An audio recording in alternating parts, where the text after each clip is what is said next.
Hello, and today we will continue working on stanza 3 of the poem If. Our objectives for today are to be able to describe the literal and figurative meaning of the words and phrases in the poem If, specifically stanza 3, to be able to paraphrase stanza 3, and to compare how similar things are communicated in Bud Not Buddy and in the poem If. So let's get started. I will again reread stanza 3 for you all. If you can make one heap of all your winnings and risk it in one turn of pitch and toss and lose and start again at your beginnings and never breathe a word about your loss.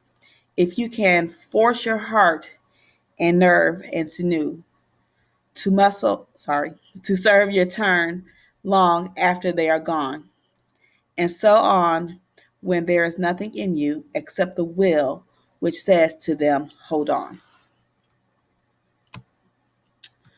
Okay, so let's get started. So the first part of your assignment will be completely individual. If you recall, for the first lesson, I answered these questions for you. I modeled a paraphrase. For the second lesson, if you were here for the virtual, you all were assigned a number to complete the question and the paraphrase. Today, you will be doing this entire section on your own. So I'm releasing you to be able to answer these questions and do the paraphrase on your own.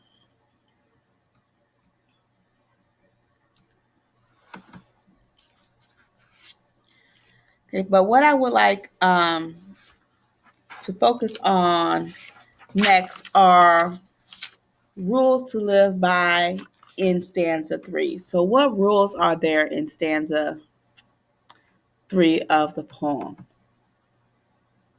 So let's pull the poem back up. I'm going to go ahead and copy this and put it on the document so it's a bit easier for us to,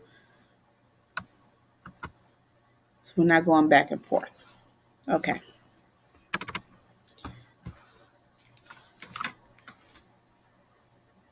So there are about 4 rules in this stanza.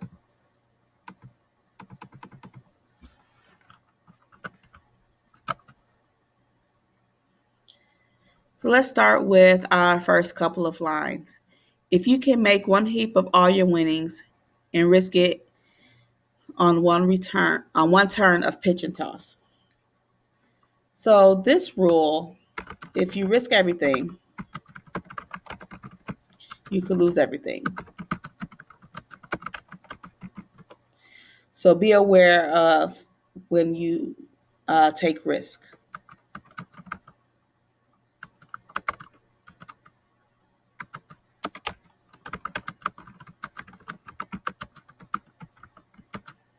All right.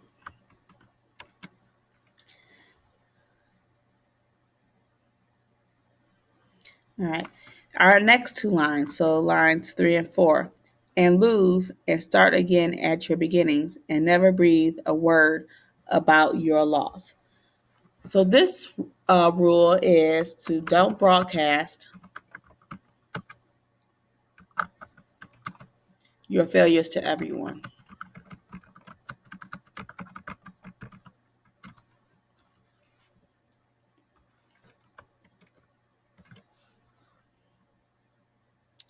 If you can force your heart and nerve and sinew to serve your turn long after they are gone.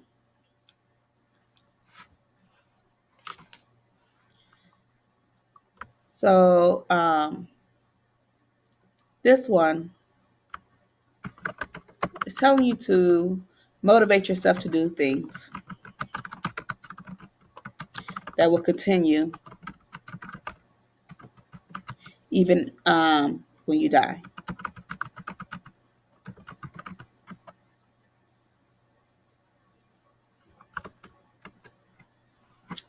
And our last one. And so hold on when there is nothing in you except the will, which says to them, hold on.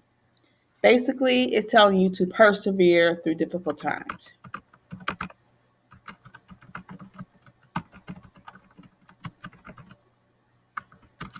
So these are 4 rules in stanza 3.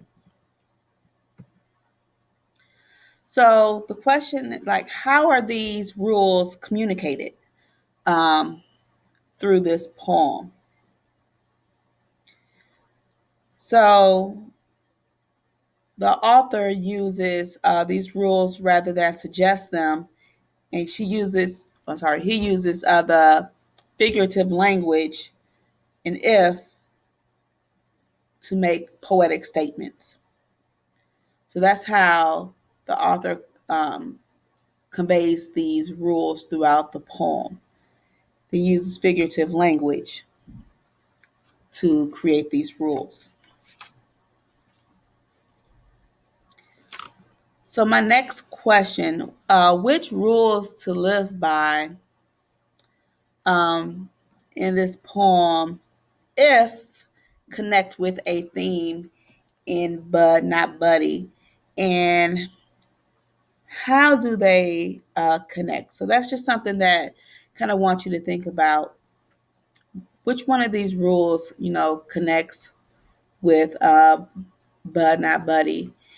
And if you recall from one of your handouts, we can have persevere through difficult times.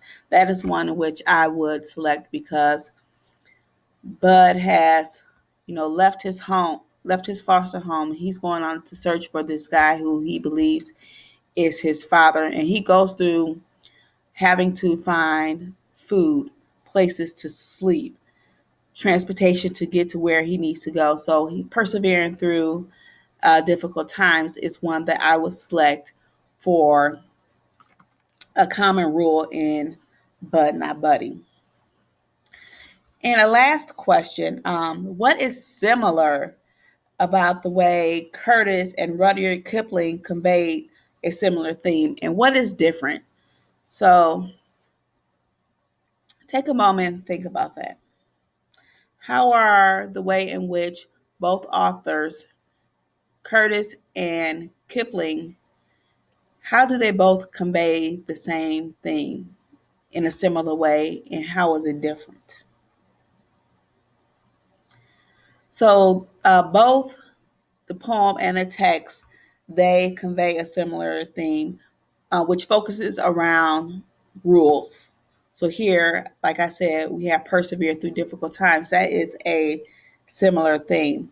But in the poem, if the statements are using figurative language, whereas in Bud Not Buddy, these themes are conveyed through stories, through dialogue, through actions. So that's how they are similar and are different.